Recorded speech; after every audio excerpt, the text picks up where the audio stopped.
आज मैं आपके सामने श्री विष्णु जी और श्री लक्ष्मी जी के बीच के होने वाले संवाद की एक छोटी सी झलक आपके सामने पेश करने वाली हूँ। तो चलिए उसे शुरू करते हैं। हे महादेव, हम समझ गए कि आप पूछना क्या चाहते हैं। आप तो अंतर्यामी हैं। लगता है आप हमारी धरती पर घटने वाली घटनाओं से पीड़ित हो। हाँ पद्मनाभ, क्यों हो रहा है ये सब? क्यों मचा है यह हाहाकार? प्रेम बनाया था तो घृणा क्यों बनाई? हो सकता है ये स्वयं विधाता का लिखा हो, और अपना लिखा तो स्वयं विधाता भी नहीं मिटा सकते ना।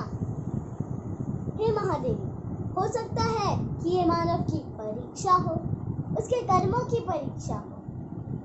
परंतु ऐसा संसार, ऐसा मानव आपने बनाया ही क्यों, जो आपके बनाई धरती पर अंधेरा फैला रहा है?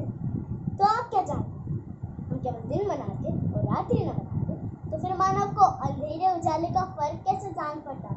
विष्णु होता तो अमृत की महकता कैसे जानी जाती?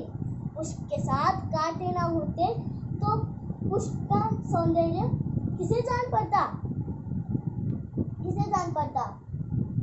यदि पतझड़ न आती तो फिर वसंत ऋतु इतनी सुहानी कैसे लगती? हे महादेव, हमने सिर्फ मानव को बनाया, मानव इतिहास को बनाने का कार्य हमने अपने हाथों में नहीं लिया, वो तो उसी पर छोड़ दिया है। अभी तो उसे अपनी शक्ति का आभास हुआ, इसी से उसे न्याय अन्याय, धर्म अधर्म, पाप पुण्य की जानकारी भी होगी। हमने बुद्धि दी है मानव को, विवेक दिया है उसे, और यदि मानव ने विवेक से काम नहीं लिया तो?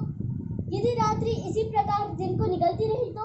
यदि इसी प्रकार अंधकार प्रकाश को डसता रहा तो तब आप क्या करेंगे? हे महादेवी, चिंता मत कीजिए। जब अधर्म और अन्याय अपनी सीमा लांघ देंगे, तब हम स्वयं जाएंगे धरती पर। यदा यदा हि धर्मस्य ग्लानिर्भवति भारत, अभ्युत्थानम् अधर्मस्य तदात्मानं सृजाम्यहम्। परित्राणाय साधूनां विनाशाय च दुष्कृतां धर्म संस्थापनार्थाय संभवामि युगे युगे। हम वचनबद्ध हैं। इसी प्रकार आपकी लीला तो आप स्वयं जाने पद्मनाभ। इसी प्रकार शुरू हुआ धरती पर धर्म और अधर्म की लड़ाई का इतिहास।